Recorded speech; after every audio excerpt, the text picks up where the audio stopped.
agora para fazer o pago de imposto no tempo, não está fazendo assim, pero quizás até depois ou depois da fecha final. Está muito importante para ter em conta que o deadline que a lei está prescrevida está 31 de janeiro e 30 de junho.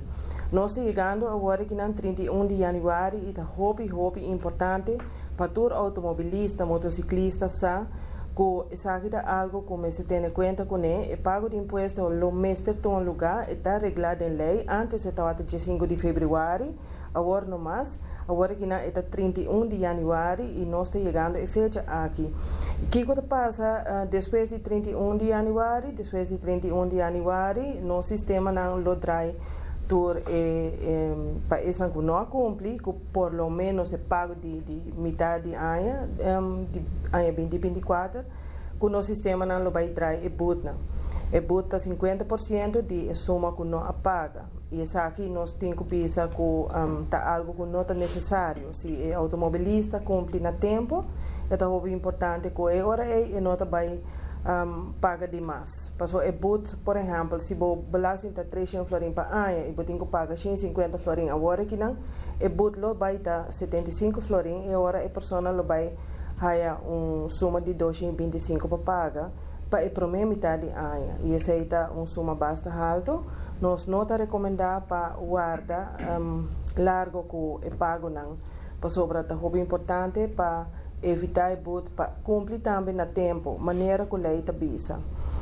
Nós trabalhamos rato na cifra, nós será em 2023 com 89.827 autos registrados na Aruba. Me avisa auto, pero está incluído todo o veículo de motor, que é motorcycle também.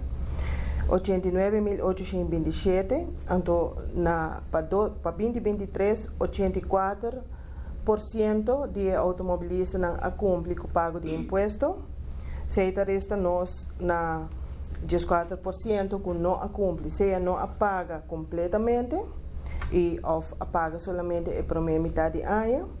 E nós temos 2% de pessoas que não entregam a placa de número, para sobra não nota vai usar a placa para período. E total de incumprimento para o ano 2023 está 2.902, de qual nós temos 8.445 que não pagam nada mês de imposto de ano 2023.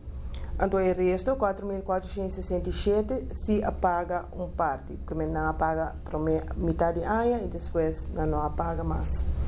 O total, manima pisa, está 2.902, me está papiando agora que não de ano 2023.